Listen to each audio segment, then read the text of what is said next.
Okay, let's talk about pool. It's skill-based, it's competitive, it's not physically demanding, and so it's just pure technique. And also it's a great background for social interactions, because you can talk during the game, unlike most sports, unless, you know, you want to shout, pass the ball. And for these reasons, pool has become like one of my favorite activities with friends. So I play that much that I might as well just be good, but I'm not.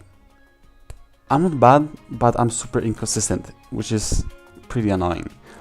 And so the plan is to do something about it, and the plan involves 3 steps: educate myself, practice, profit. Thanks, String. And not to brag, but the plan is perfect. So let's get to it. So first I searched up some basic videos about pool and watched one of them. And it was a pretty good video for the beginning about making consistent shots. In this video, I'm going to discuss 2 of the most common reasons players miss these shots, why players find cut shots easier to make than these long straight-in shots, and finally, how to consistently make them. If you are having trouble with aiming these though, what you can do is use the ghost ball method and just make the object ball your actual ghost ball. This will result in a full hit and it should go perfectly straight. Since knowing where to aim isn't an issue because all you have to do is hit this ball full on, there are really only 2 reasons for missing the shot. Then I expanded my overall pool knowledge with videos about different variations of pool. Nin explains the rules of straight pool. Straight pool is a call shot game. This means that you have to announce which ball you intend to sink and in which pocket. If you don't intend to sink any ball, you must call a safety before you play your shot. Nin explains the rules of 8-ball pool. The object of the game is for you to win more games than your opponent. Blackball. Blackball is a British variation of the rules of pool. You either have to sink all of the reds or all of the yellows to get to the black ball. Straight pool is excellent practice because you get to pocket lots of balls and you will learn a lot about cue ball control, smart pattern play, identifying key balls, using combos, caroms, and kisses, and solving problems like clusters and blocked pockets. Next, even more random videos that will come in handy pretty soon. Hey guys, we just need to talk about this, chalking your cue. I see almost every beginner chalk their cue like this. They're pushing the chalk onto the cue as hard as they can and just twist it around. No, that's actually not how you do it. First of all, you don't get the chalk everywhere and you're wasting a whole lot of chalk. So just be very gentle like this. You can see very, very gentle. That way you're not wasting chalk and you're actually getting chalk everywhere on the tip of your cue. And this video will be pretty important because this is how I learned about and started using spins. You probably know that if you're hitting maximum low on the cue ball should actually come back to you. As you can see, just like that. Then I watched videos on posture, striking and bridges. And bridges are very important because that's what improved my consistency the most. That back arm from wrist to elbow there should be vertical. Be sure to keep your grip relaxed during the entire stroke. Tightening the grip will adversely affect your control, consistency, and tip position accuracy on the cue ball. Now let's look at the bridge. The purpose for the bridge is to provide a stable guide for the cue along the desired line of aim of the shot at the desired tip position on the cue ball. Shown here is a standard open V-bridge with spread fingers. Notice how the heel of the hand is firmly on the table and the fingers are spread for extra support. You don't want your thumb away from the hand as shown here. This causes the cue to slide on the fleshy part of the hand, which can be sticky and less stable. And I used to do it exactly like this, so that helped me a lot. Even if you pump your stroke with a loose wrist like Francisco Bustamante, or use a sidearm stroke with lots of body English like Keith McCready, or use a short, punchy stroke with unnecessary elbow motion like Alan Hopkins, or have a bent and locked wrist like John Schmidt. All these players are accurate and consistent, and that's all that really matters, so there would be no reason for them to change. However, if you have trouble with stroke consistency or accuracy, it might help to try to incorporate some of the following stroke best practices into your game. Okay, I lied. There are 11 best practices, not 10. Be sure to freeze after your stroke, keeping your head, body, arm, and cue still and down well after impact. And now we get to the final video. If I had to make a single recommendation to watch about pool, it would be this video. The video itself is made in like a boomer style, but the knowledge there is just priceless. The idea of a ghost ball, the visualizations, the explanation, it was just great for me. Recently, I published a YouTube video called Top 10 Reasons Your Aiming System Sucks. So it's only fair that I make a complimentary video about how you should aim. This video contains a blend of experience from my 40 years of playing pool, along with knowledge learned over the years from countless players, pros, instructors, books, and videos. That said, I actually cannot teach you how to aim. What I can do is teach you how to teach yourself to aim. Oh. Players naturally want to blame missed shots on faulty aiming, when in reality the number one reason for any missed shot is a stroke delivery defect.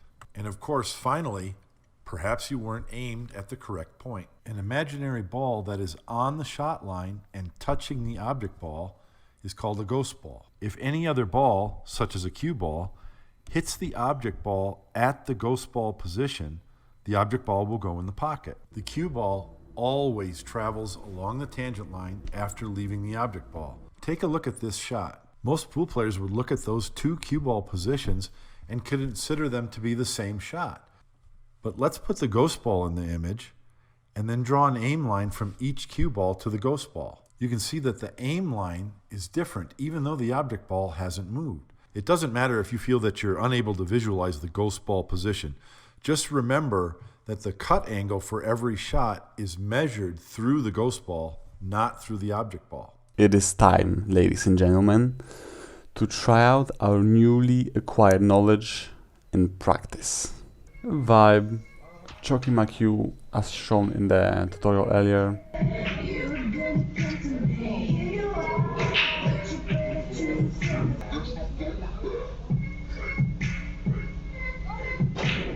First shot with the right spin works great. My first shot with the back spin and the cue ball comes right back where it started. Nice. 2 times in a row. That's impressive. And the left spin this time, and it's way easier with a spin than without it. Pure skill, natural talent.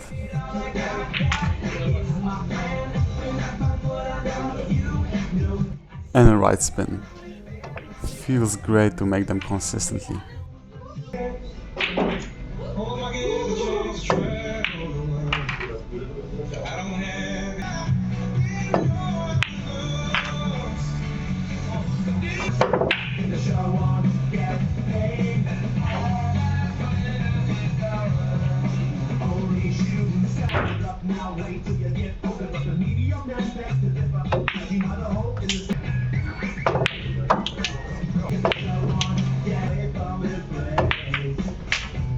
But as it turns out, even after spinning the balls earlier, I still did not fully understand how it works.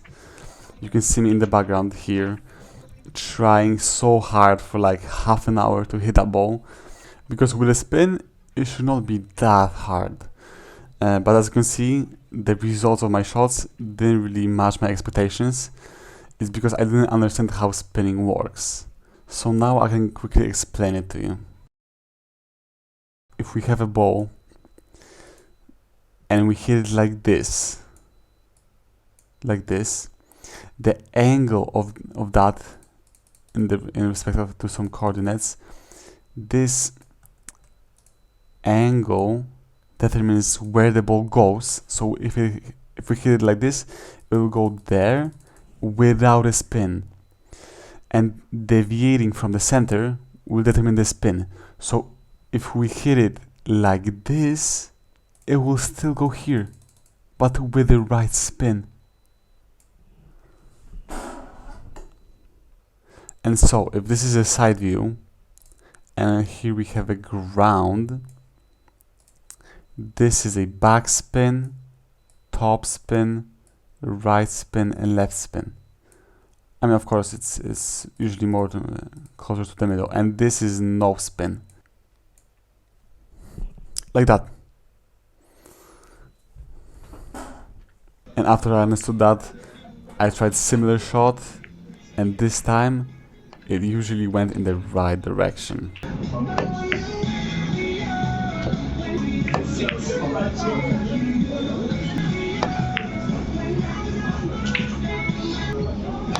Even if I didn't make it, it still got closer to the pocket.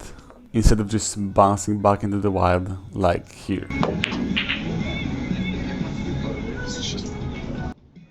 And that sounds like enough training for one day.